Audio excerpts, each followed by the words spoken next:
My name is Wilo. I'm the firstborn in the family of many siblings. Well, I'm a filmmaker. I love to call myself a filmmaker. I've been doing film for the last, I think, 8 years now. Done a couple of short films, a couple of series. I've acted, I've directed, I have written, I've produced. So basically, I'm just finding, my foot in the African film industry, and now I'm in love with cinema. And so, yeah, I think I'm a filmmaker. I'm poor Wilo, filmmaker. Yeah. Okay, great. Thank you so very much. Do you want to say something about Maria Kristu before I play the behind the scenes or after? I think you should play the behind the scene. Then I will say a lot, because I think I might just start talking, then delay the behind the scene. So, so rather, yeah, you play the behind the scene, then I'll talk about Maria Kristu. All right. Okay. Thank you so very much. So here in class, we'll play it from YouTube, but I know that on Zoom it might have a challenge when we are playing videos like that. So in your chat, please take a note. I've shared the link on the YouTube for the behind the scenes. So I'll give all of us, it's about 10-15 minutes. We can all watch it, and then we come back to the session and we'll proceed with the session. I hope that's okay for everyone. Okay. All right, please. So those who are not here with us in the classroom, click on the link in the chat and let's watch behind the scenes of Maria Kristu. Thank you so much. Okay, hi everybody. I've unmuted myself. So where do I start, Martina? Because I can, I can go the whole day. Where do I start? Okay, start about your journey as a filmmaker. And then we'll mainly focus on Maria Kristu, how the story was evolved, how you came to that, how was the whole experience? Okay, well, I started my journey, I think. I knew I wanted to be an actor when I was just young. I think I was probably 7, 8. It started off as, becoming an actor, really, wanting to be on TV, wanting people to see you and just act, be a star.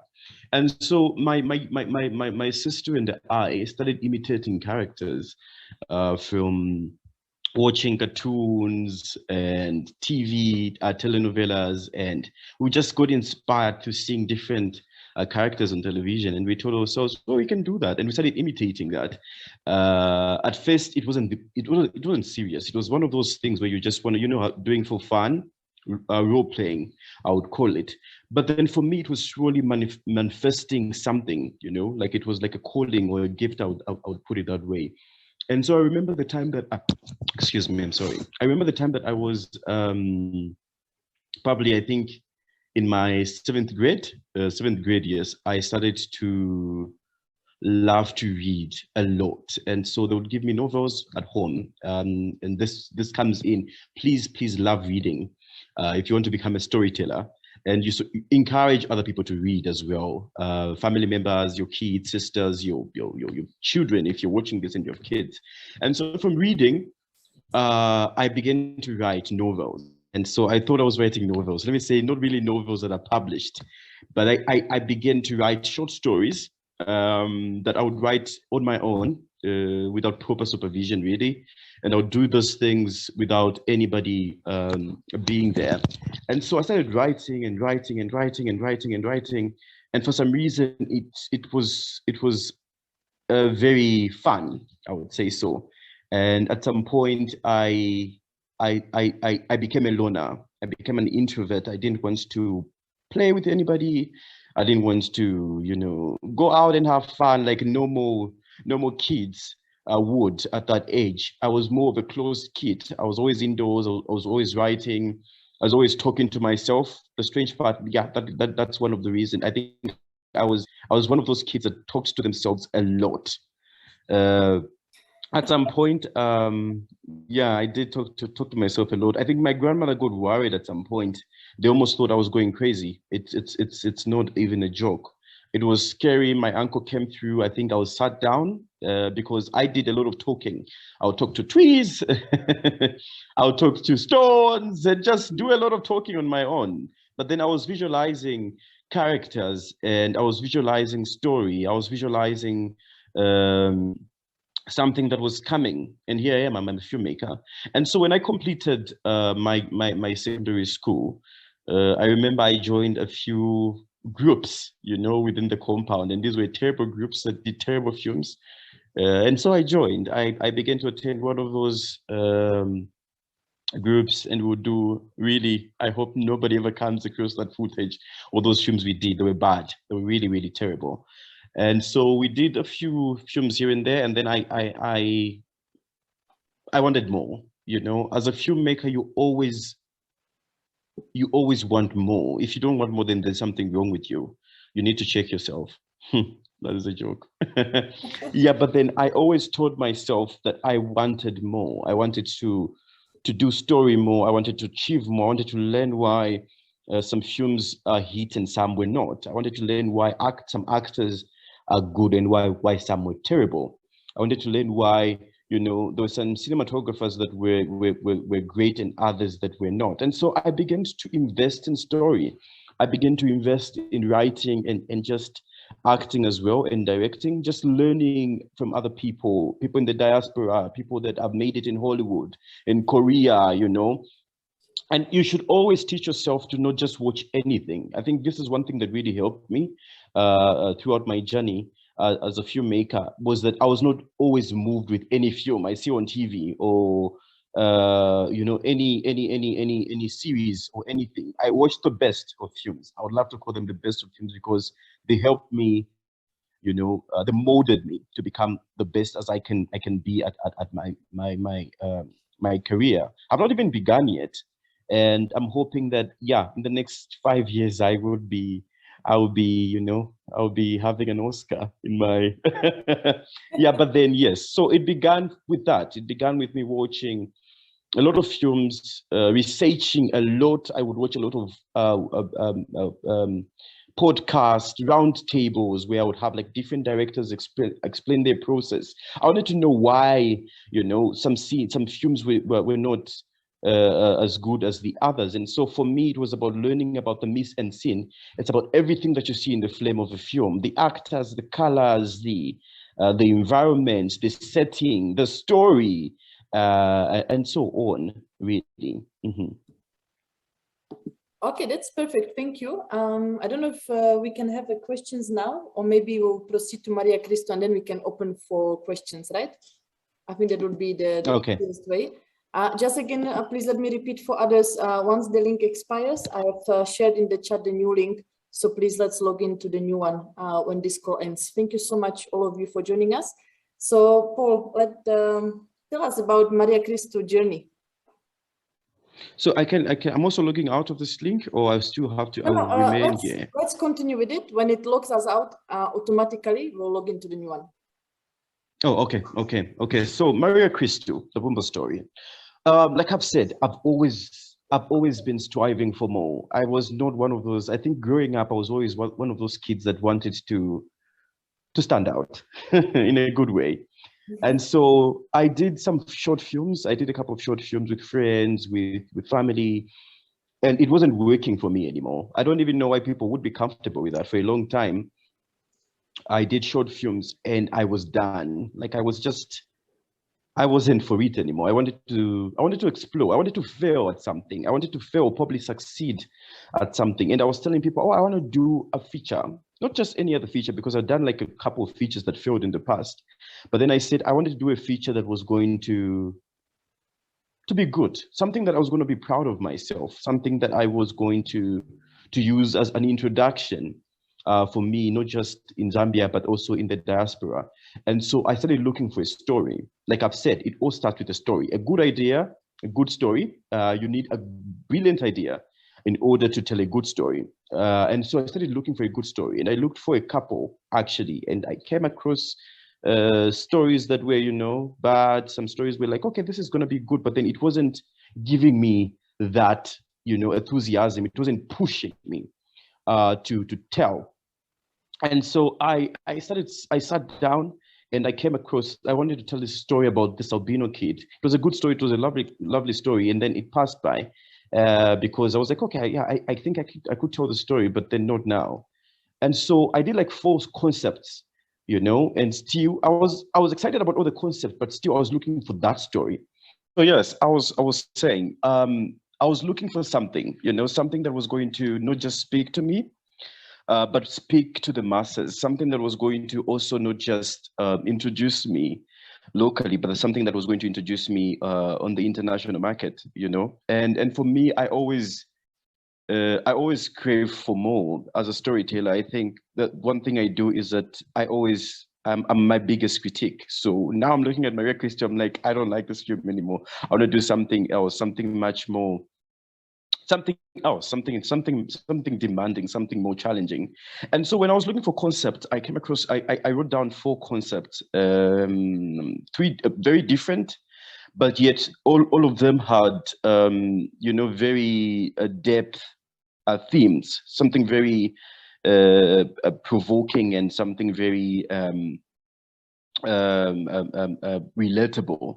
And so I remember the time that I was speaking to this girl, and she told me about this whole in a church where she belongs to, and what was going to happen to her, and for me that was fascinating to learn that people were using the word of God to brainwash young women into marriage. And I told myself, and I remember telling a friend, I was like, this is my story.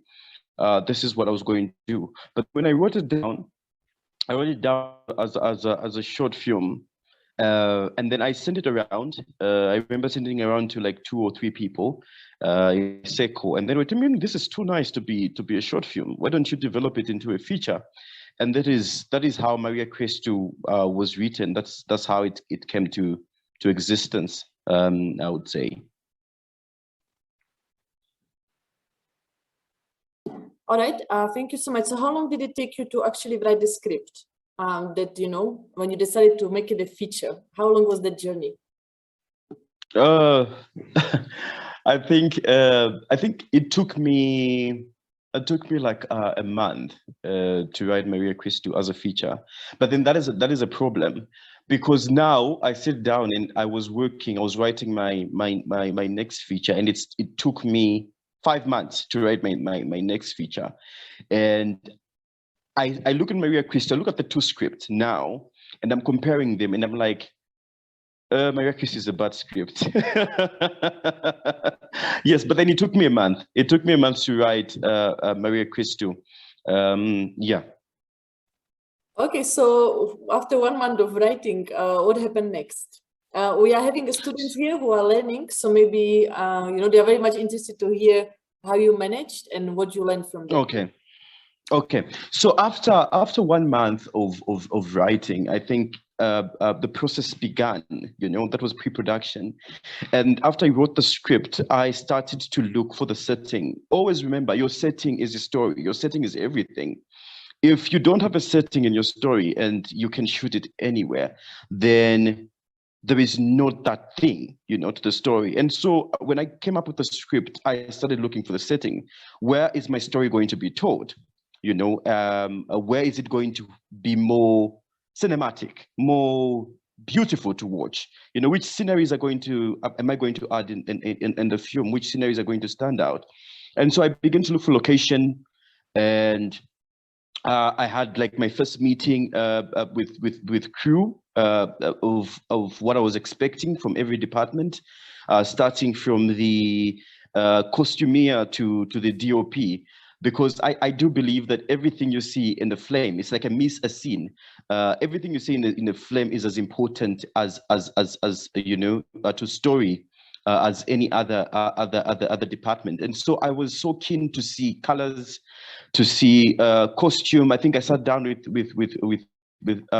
Pinky, Cecilia Pinkwansa, and we were talking about what colors to give the women of the church that is going to represent who they are, what colors to give to the young girls. If you look at their costume, and what colors we're going to give the men of the church, and what color we're going to give the boys of the church.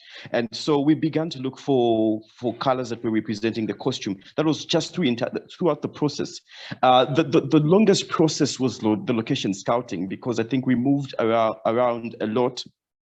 I think we went as far as we went to Siavonga, we went to Chivombo, we went to Kapirimposhi, and still we were looking for something that was going to resonate with our environment and tell the story the best way that we could. And so that was the process. And then we sat down now, the cinematography and every department to compensate each other, and just also help each other in terms of what was not working, what was working. Then I was getting advice from people with the script, and yeah, some stuff I worked on, some stuff I ignored as well. And yeah, just that was the process. After the script was done, and now we did the auditions. We auditioned almost 500 actors. Because Maria Kristu was full of young people. And so, it's not very easy to find very, very, very good actors that were going to bring this material to life. The material was quite intense. The dialogue, the scenes in itself, you needed the best of actors to come on board and bring it to life. And so when we did the auditions, we did the first auditions, we had like 200 people come over. We knocked off late, and still we had some characters. Some characters were cast on the spot, but some were not, because we're still looking for people that were going to bring in the characters to life. And so we were remaining with the lead character, Buumba. And some girls that we were patient with, we remained with that time, were still lacking in terms of probably catching up with emotions or probably delivering and everything else. And I remember the time that I was looking around, I met, a friend of mine invited me to go and attend so I wasn't even going for Yeso, I think. So I think I was just escorting Emmanuel Mwape to go and do, like, I don't know whatever he was going to do, but I was there in the car. And so they came across, we went to this whole Yeso, and I saw this girl walk into a building, and for me, I said, that is my lead character. I didn't know how they were acting though, but then they looked like my character. Dines Dezelungu definitely looked like Buumba just from looking at her. And for me, that was like a zing. I was like, that girl looks like my lead. And I think that was really strange. But then I called her and I talked to her at some point. Then I forgot about her. And so when I had problems finding a Buumba through the auditions, I remembered that I met this girl at some point that looked like a character. And so I called her back, and she came for the audition. And God, she was amazing. She just married the character. And literally, there was no competition. There was no competition for that role. And this is how we got to cast her, and other fascinating actors as well that were very, very amazing to watch, and also to just direct, so to say. Mm-hmm. Okay, no, that sounds very interesting. Now, if you can pick up the most difficult moment that you went through shooting Maria Kristu.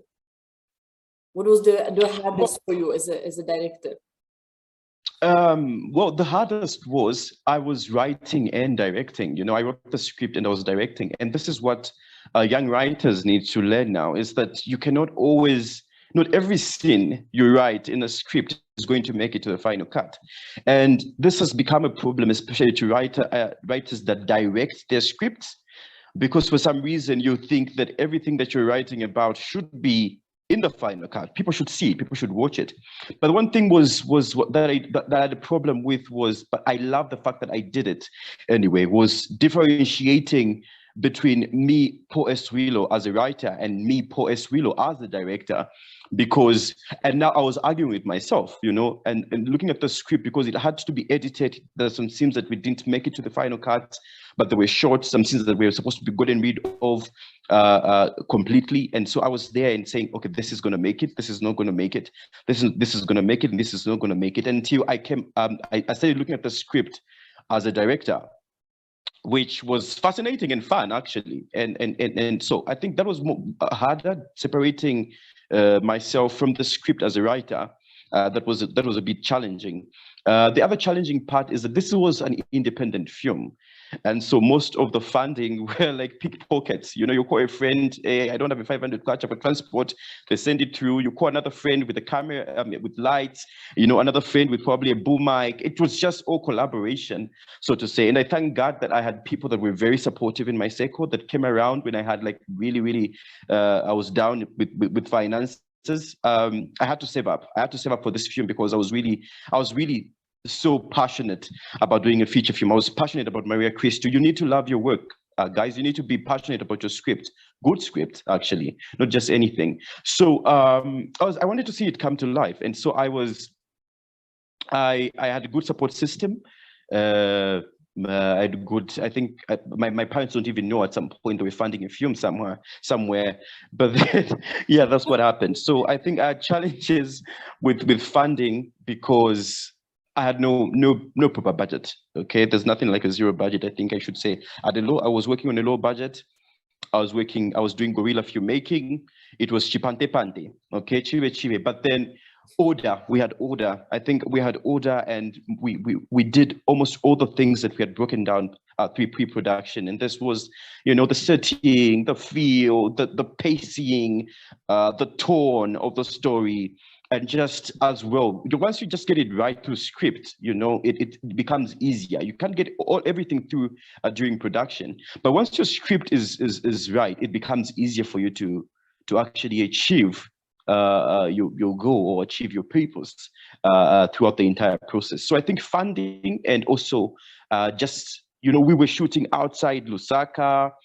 There was no power. Literally, there was no power. There was a genset used. You use the genset for shoot. Use the genset for people to charge their phones, because everybody wants to be on social media, you know. And for me as a director, I think it was a good time for me to grow and film, because I was dealing with so many actors with different personalities, so many crew members with different personalities and background, and so it was like a psychological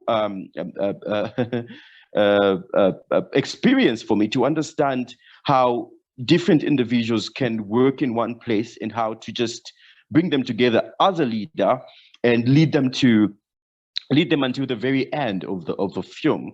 I think those were the challenging. Do not shoot a movie out of Lusaka if you don't have money. I'm telling you, it's hectic. It's hell. Okay, Yeah. thank you so much. Now, this is amazing journey. So I would like to ask you so many questions, but we are looking at time.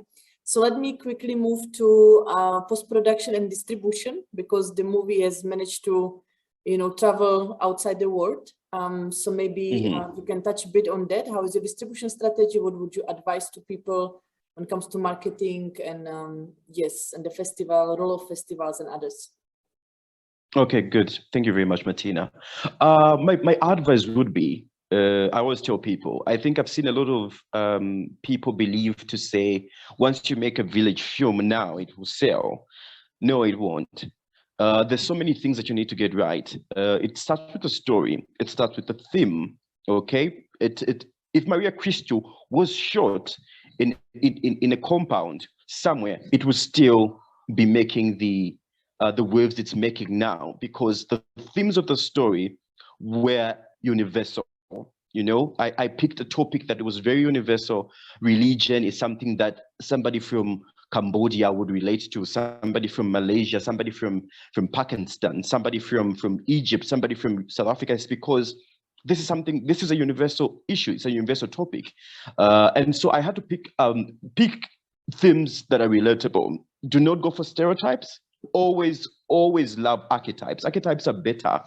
Love to tell stories that are away from the norm, you know, the daily stuff we see about a kid, you know, an orphan, you know, a stepmother that doesn't like it, beating, those things. People have seen those stories before, and the world is just wants to see content that speaks to them, content that is very different from what they've seen before. And so for me, I think one thing I did was I got the themes right. I think that is a weapon I think I had. I got the themes right. The themes were, you know, universal. I was talking about religion, the religious brainwash, a topic that is gaining ground at the moment because so many churches are around, so many pastors, and there's so many young girls that have been, subject of torture, of negative religion and brainwash. And so I got the themes right. Always understand that the process starts from onset when you're writing your script. Because if you don't get your script right, then nobody will distribute it. And so I got the script right, and then I fought. I know it wasn't really perfect, it's not a perfect film, but we fought to get to have like crew and just the few equipments that we had to make a good film. We tried to get the exact locations that were in the story. When you read Maria Kristu the script and when you watch Maria Kristu the movie, you tend to say we really, really went out of our way to just get the exact locations. So when you get your setting right and your story is right and your characters are on point and you have all of this technical aspect that is almost good. So now you get into distribution. So your distributor, for the first thing is going to look at is your story. What are you talking about? Because they also want to make money out of your film. They don't just pick anything. They want to see if is it worth it? Is it worth our time? Is it worth our money? And so they'll get the movie and review it. Okay. After reviewing it, they'll now decide to say this is a good film to distribute. It's not really an easy journey. I'm telling you. You probably, if you're making a first feature, you probably a few distributors will turn it down. Because for me, what I wanted was AA Entertainment. It's a South African distributing company to distribute my film, and they told me we can only distribute your film if you get into 5 A-list festivals or 3. That would be the Berlinale, the Cannes or Toronto or Sundance or anything like that. And you know that these festivals, they charge for submission. And so distribution as well is like a whole budget. I think some of the people that are probably locked up that have been producing would agree with you and tell you to say distribution as a whole is like a whole budget of the film. You need to leave it somewhere because you can't be entering a film into festivals. It's money. It's not free. You need to pay. You need to have data, you need to have like all those hard drives and flash drives that you need to send into festivals for review and different of the sort. And so I remember I was watching like a whole distributors roundtable by the Durban International Film Festival, and I came across, because my film was supposed to screen there, and I saw this distributor that was talking about distribution, and there were like 5. The 2 that I loved, that I really wanted to distribute my film, that had a wider connection, turned me down, okay? But then I met and I inboxed this distributor from Kenya that loved the film and said, okay, I will distribute it for you. The 2 that turned it down, they didn't say it was a bad film. No, they said it's a good film. It's a great film. But then your country doesn't have stars, It told me your country doesn't have stars. And so it's a problem to distribute Zambian films. It's because still at this moment, we still don't have international actors that we can put in a film and the film will sell abroad. Nigeria has those, South Africa has those, Kenya has those, but Zambia and other countries like Malawi, we don't have stars yet in our movies. And so that also can hinder your distribution. But then, you have to get your story right. And so when I gave her, and she started going around and all those things started and started submitting to festivals, and festivals started loving the film. And once you get into one good festival, believe me, they'll start talking about your film. And so I remember the time that I think I did about like 10 submissions. The rest of the festivals that came, I was contacted directly. They'll directly contact you, sponsor your trips and air tickets and all of those things. It's because they just want to show your film because it's a good film. And you have all these distributors coming over now and asking if they can distribute for you, festivals, if they can screen your movie. It's a whole process. It requires understanding. So once you get your story right, from the onset, it's a story. It's a story and then how it comes to life. Okay, so there's a communication, there's a chain there. Okay, you cannot skip one chain and think the other chain is going to be amazing. The film doesn't work like that, okay? So from the onset, okay, your connection is first. The first part is your story. Your story needs to have a good DOP, a good director, and good cast and crew. And once you get it right from the story, and then you go to shooting, distribution is easy, okay? But once you don't get this right and you think you've had your film distributed, it's going to be a problem. I've had people approach me with, like, they'll send me a trailer or a film that they want to distribute, and I tell them, this is not going to happen. you know, this won't be distributed. But then like, why? I just send it. I'm like, no, I can't send it because I don't think anybody would want to distribute this, you know, because we think for the Zambian audience. But if you want to go out there and we want to break the shell, it's high time we start thinking international, thinking the African market, thinking the challenges or probably the films, the competition is Africa, the competition is the world, you understand?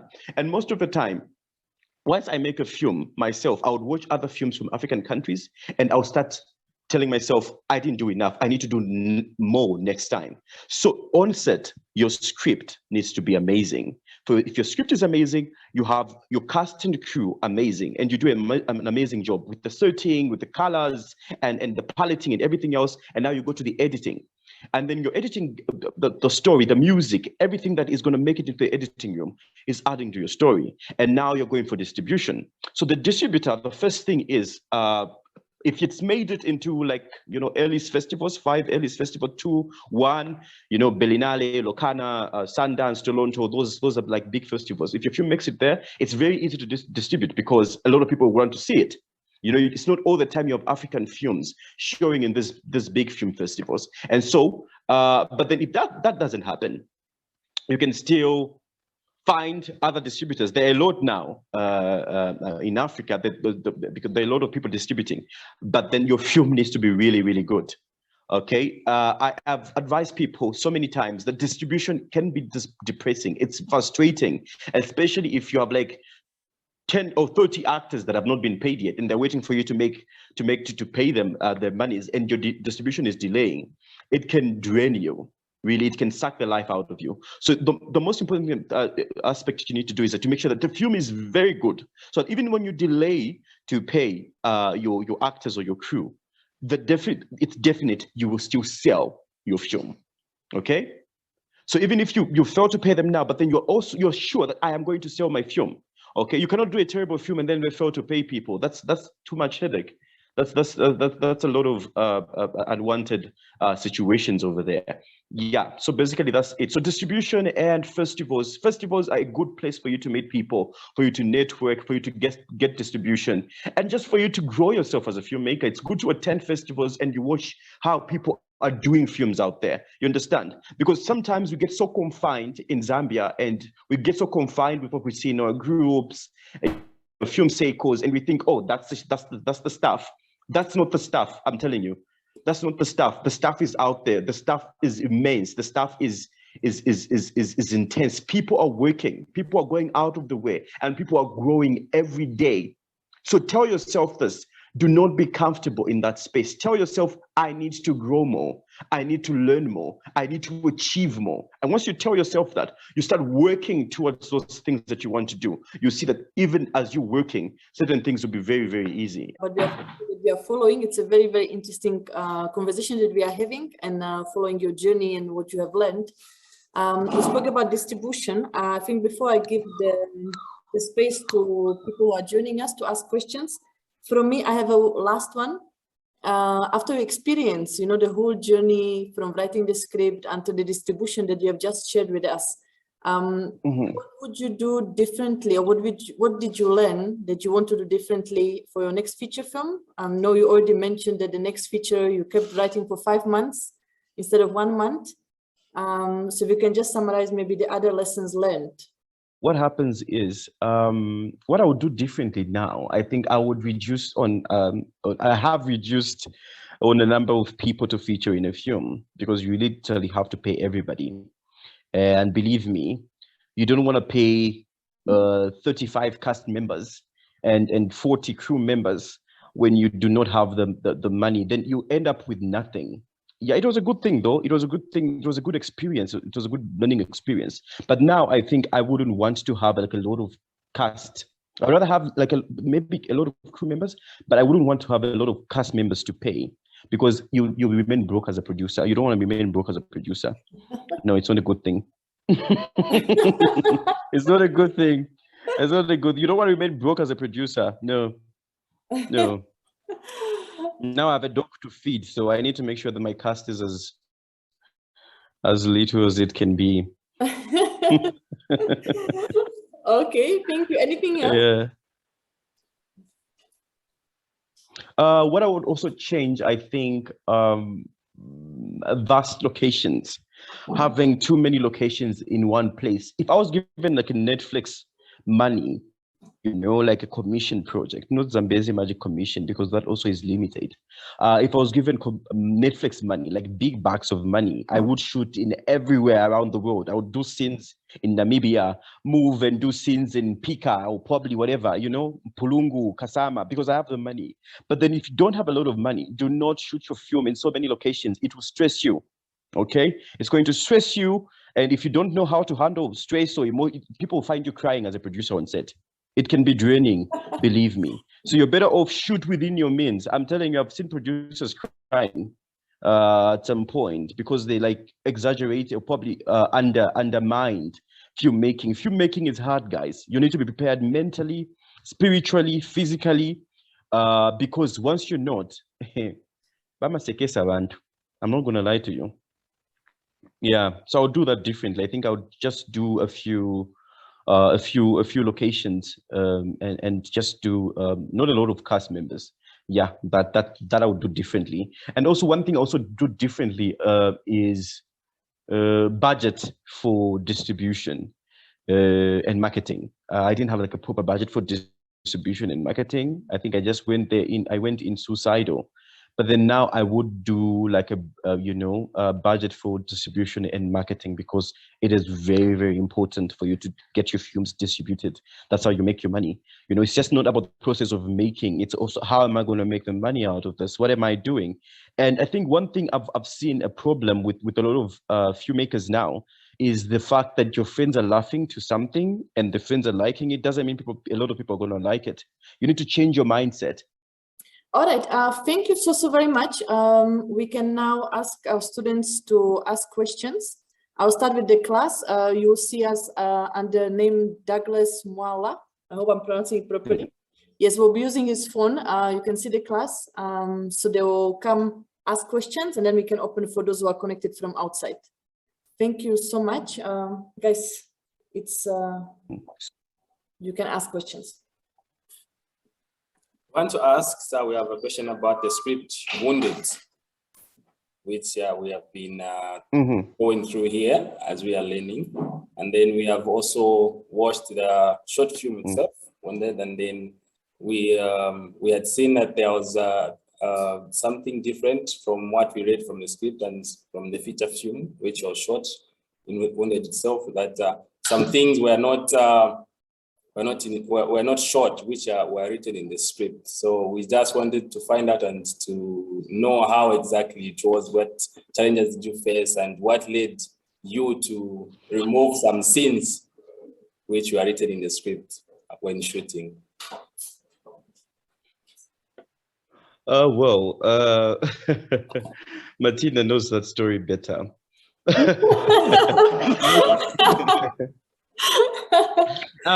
So it was fun to write Wounded. It was interesting. It's a thriller. I love writing thrillers because you don't really have to put on so much work.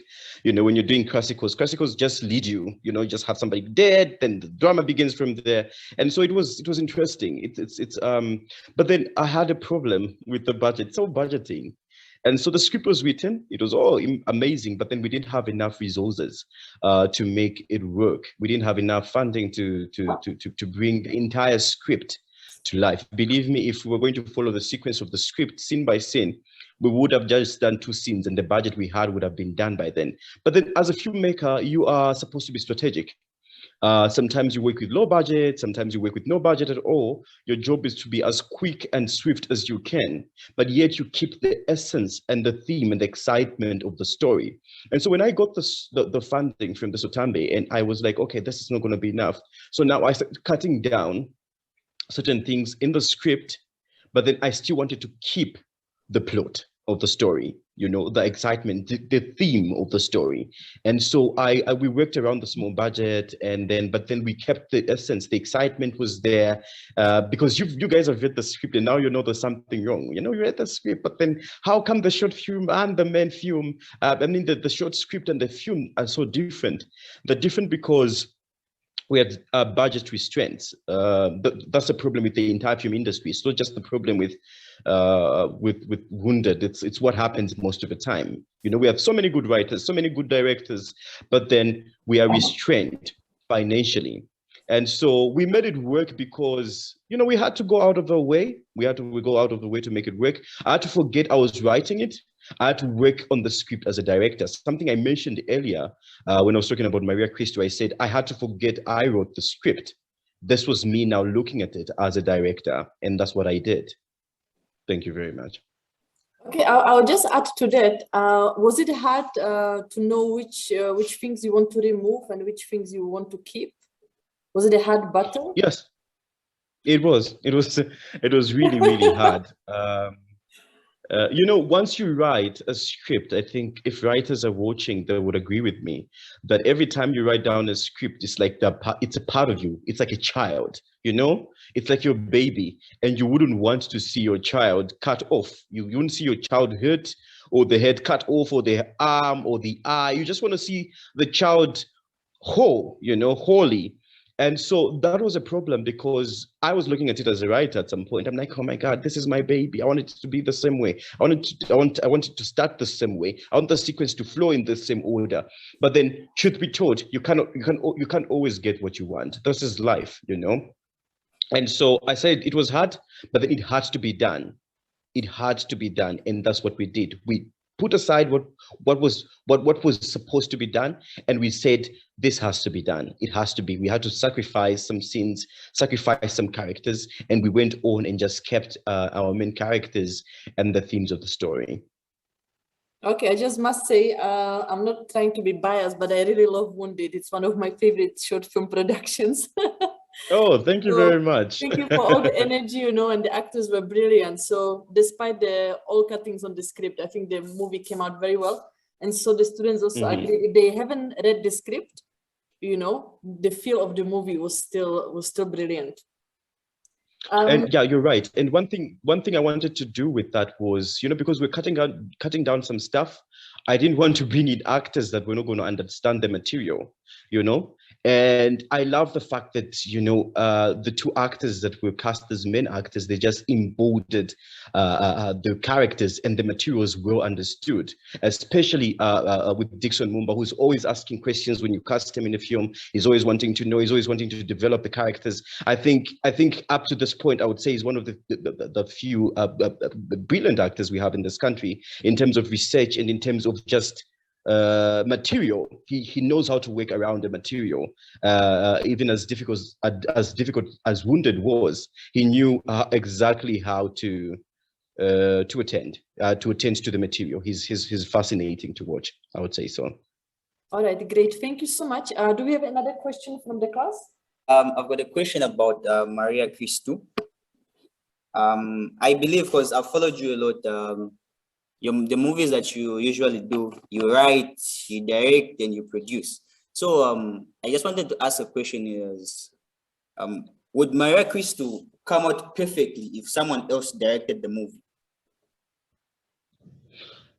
Oh, okay. Maybe if Quentin Tarantino directed it. Or maybe if Martin Scorsese came to direct it, it would be perfect. But then at the moment, no, I think it wouldn't have, because I understood what I wanted, and I have tried a lot of directors in this country. I've worked with a few. I've seen how they work. I think the working culture, how they bring their materials to life. Maria Kristu needed me. It needed Poe Wilo to direct it. Otherwise, I don't think it would have been a film that a lot of people would be watching or be proud of at the moment. I think it would have been very, very chaotic to watch, unless if Martin Scorsese came. Yeah, or Quentin Tarantino, then it would be a good film. Okay. All right, thank you. Any other question? Okay, then there's a question here and in the chat from Lightning Media. The question says, what was the hardest artistic choice you made in the making of this film, Maria Kristu, at any stage in production? The artistic challenge, the hardest artistic challenge I had was picking religion as the central plot of the story. I come from a very religious background. I think I come from a country where we are religiously conservative. We are so we so love our religion, and so choosing that as a tool to carry the story through, I think that was the most artistic challenge I had to make. But it was a choice I had to make because these things are happening. Young people are being, used. Young people are being brainwashed, and they cannot question a lot of things that are not going right in their lives because it's God. I mean, it was spoken in the Bible, and people are twisting the word of God these days. I'm a Christian. If you're asking that question, someone asked me to say, "Are you a Christian?" I think people have been thinking I'm an atheist because of my approach to storytelling. But I think most of the challenges we've had as a people come from this, from our communities, a religious family, and so many things that are not going right. So I think that was the hardest artistic choice I had to make, was to use this. And also some scenes in Maria Kristu were quite intense, not really that tense as compared to some Hollywood scenes, Hollywood scenes I've seen. But then I was telling an African story, and Africans don't love to see people naked, or people making out, or people somebody touching the undies of small girls. But then me as a director, it had to be done. It was communicating my story, and I wanted everybody to feel how tense it is for a young girl who you give out there in marriage would feel every night. Probably the first night they go and be in the house of a husband that is so much older than them. They've not known a man, and all of those things. So that was the hardest artistic choice, using the church as a central plot. Mm-hmm. Okay, thank you so very much for your answer. Paul, there's the last one for today from Jonathan Dashe. How many days did you shoot Maria Kristu for? And what was the hardest day on set that made you feel like almost giving up? Oh, wow. We shot Maria Kristu, I think, for like, I would say 25 days, but different months. So the shoot went for 6 months because we didn't have the funding, we didn't have the money. And so we were working on a low budget. So sometimes I save up the money, we go for camping, shoot, then go back again, look for the money, then we go back into camp and shoot. Thank God the actors were patient, and the crew, believe me. The hardest time I had on set, listen, Jonathan, I'm going to tell you one thing about a filmmaker. I think is it just me who has it, or I think other people had it. I never think of giving up. That has never crossed me throughout the entire process. I've encountered very hard situations throughout my entire career, and I never thought of giving up. I would tell you, most of the people I started working with, they stopped doing film. Most of the people I used to, we grouped with, or most people I formed my company with, they're doing other things completely from what I'm doing. But then giving up has never been in the cards. Why? Because I always visualize, I see, I focus on my goals, and I always want to achieve. The hardest time I had on Maria Kristu set was, I think, when we went to shoot in Mwembeshi.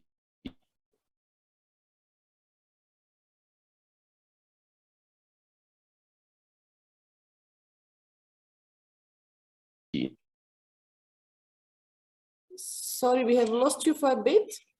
It was a horrible place. We had no power. Can you hear me? Yes, Hello? yes, you are back. When you went to shoot to Mwembeshi, I think that was the town. Okay, so that was the hardest time on the set of Maria Kristu, because the place had zero power. There was nothing power-wise, and so it was a challenging time. It was very windy. The time that was like July.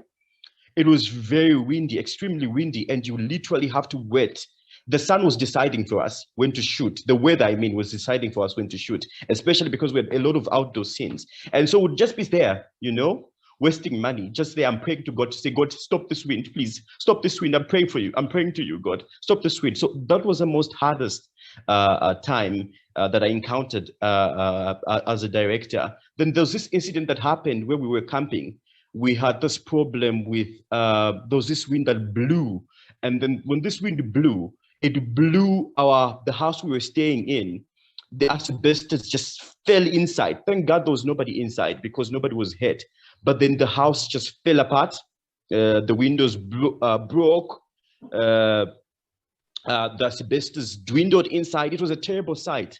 I think that was the hardest part. I was like, what is God telling me? Maybe this is a sign that I should stop here, or maybe it's the devil, you know, seeing the success and trying to tell you to say, don't go further. You're going to break the psyche. And so I had to wait. But then breaking up, stopping or giving up was not in the card. I will tell you, at some point, my hard drive fell. Somebody dropped my hard drive when we were in camp shooting. And 53 scenes of my project and sound were gone. You know, they were gone, literally gone, wiped. The hard drive could not be replaced. I remember calling a friend, and I was telling a friend, I'm like, just stop that movie, just do something else. But the next day, I was on set. I was working. Sorry, I was on set. I was working. Okay, and giving up should not be in the cards. Always work your way out. You understand? Because you know the challenges, you know your story, and let nobody tell you otherwise. You know your story, you know where you're coming from. Don't think of giving up at any point. There are challenges that will come, obstacles, people that will come in your life that will tell you this is not working. The environment will be working against you. The weather will work against me at some point. The universe wasn't in respondent with what I wanted, but I worked towards it. And I was there. And always understand, you as a producer, you as a director, do not break in front of your actors. Do not make your actors feel like things are not going accordingly. Do not make your actors feel like shit is not in place, like you're having problems as a producer or director. That is going to be that's your weakness. It's going to be your downfall. Always let the actors feel like things are happening, like you have everything under control, like you have everything on top of things, even if inside you're crying and you're wishing to do things differently. Always do that. Never give up, my guy. You know your story and you know where you're coming from. Oh, wow, that's brilliant. Martin. Good afternoon, sir. Afternoon. How are you? I'm all right. So my name's James Mungomba. Hi, James. Yeah. So from what you said concerning your script for Maria Kristu, is it advised as a content maker? Because as a script writer, we're content makers. So is it advised to write a script that someone can't manage direct it? Is it all right to what? Is it advised to write a script that someone can't direct? Is that okay? Well, I don't know in what context exactly would you write a script that someone would direct? Someone meaning even yourself? Yeah.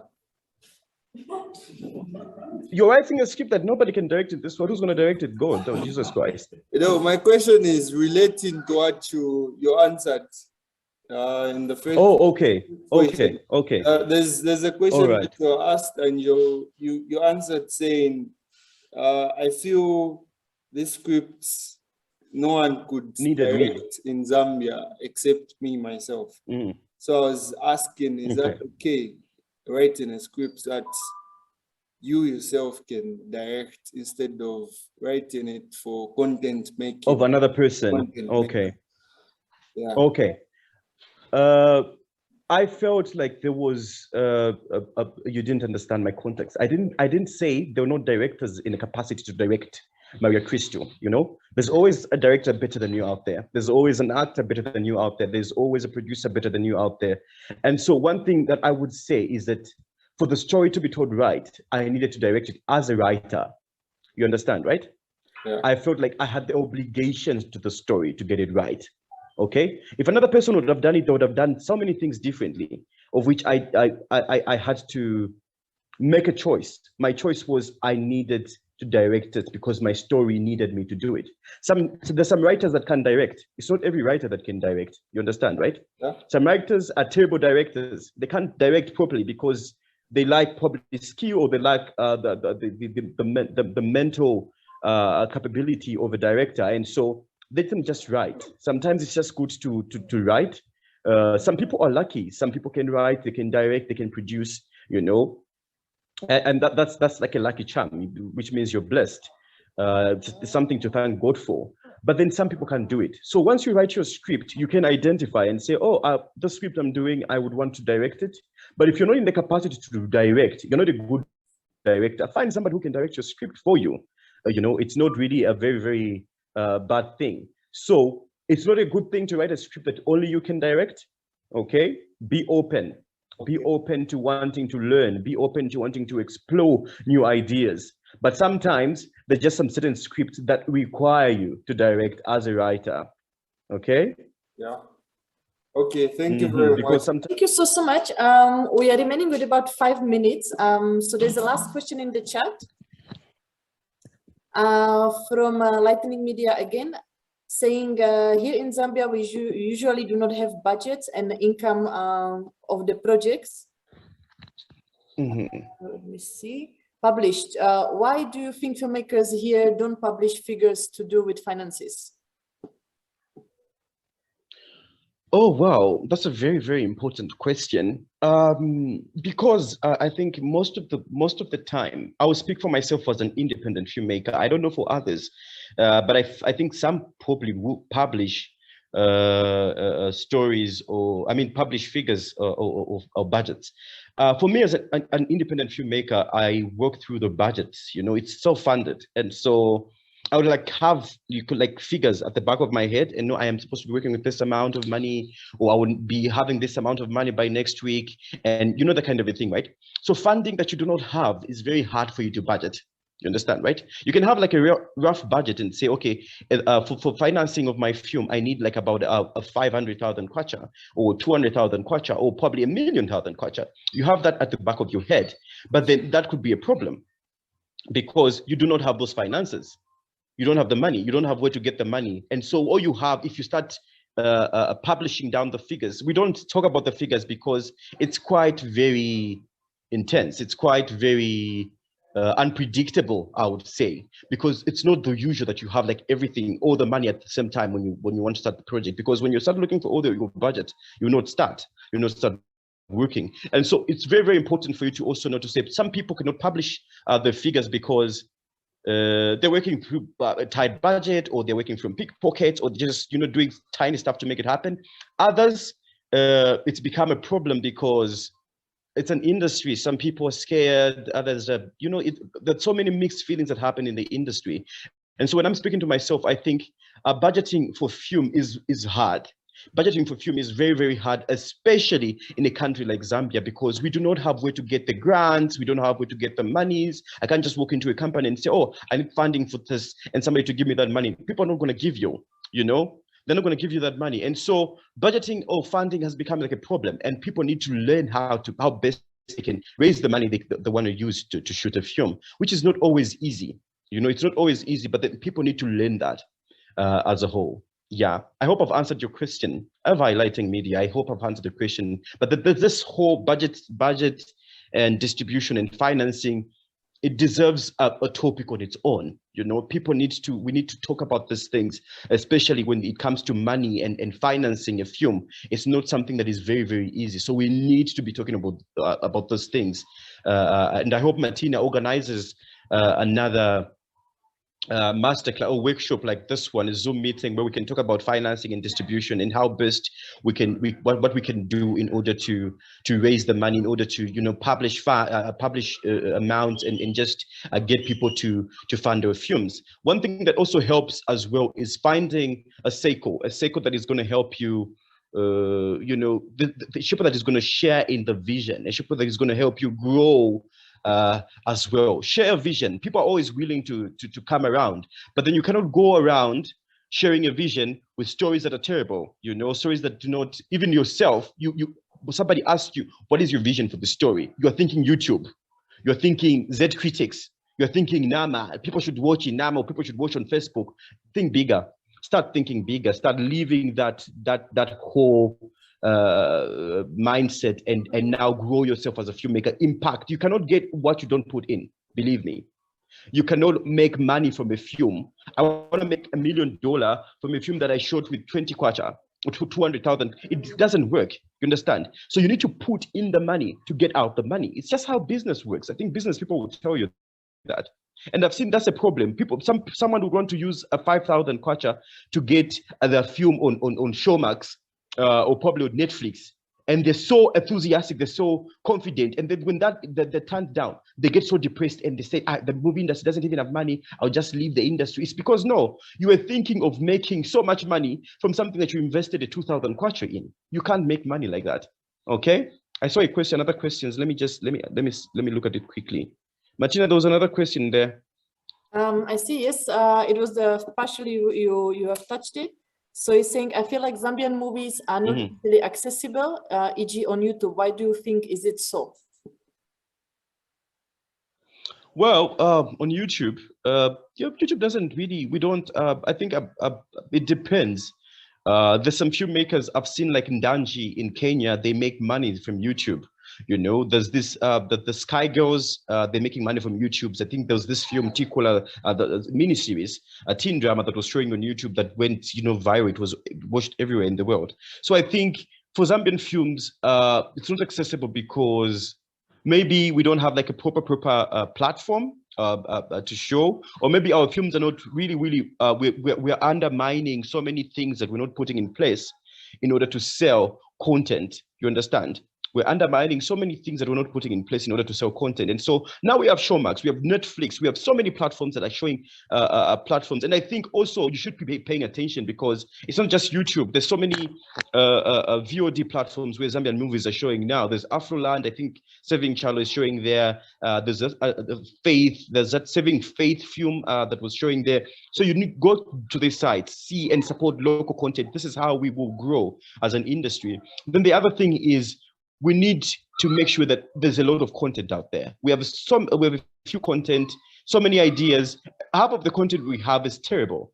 You understand? Half of the content we have is not good enough. So we need to make sure that we start making the content that is going to compete on the international market, the content that is going to stand out in the diaspora. If you make a movie, don't compare it with another film that is happening in Zambia. Don't compare it with Maria Kristu. Start comparing with films that are made in South Africa or Nigeria or Botswana. Then we are competing. But once you start comparing it with Maria Kristu and blah blah, it doesn't work like that. That's a problem.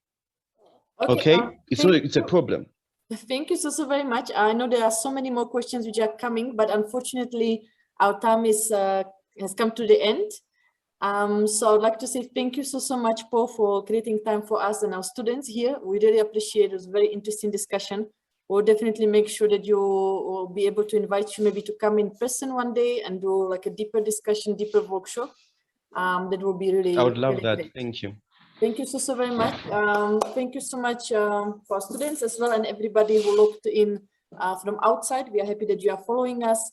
And this is SOTAMBE Film Institute offering the certificate program in filmmaking, which is possible thanks to the connections like we have with Paul Wilo and other experts in the country who will help us to deliver the message properly. So thank you once again. Stay well. And, thank you very much, Martina. Thank you. We'll be in touch. Thank you so much, all of you.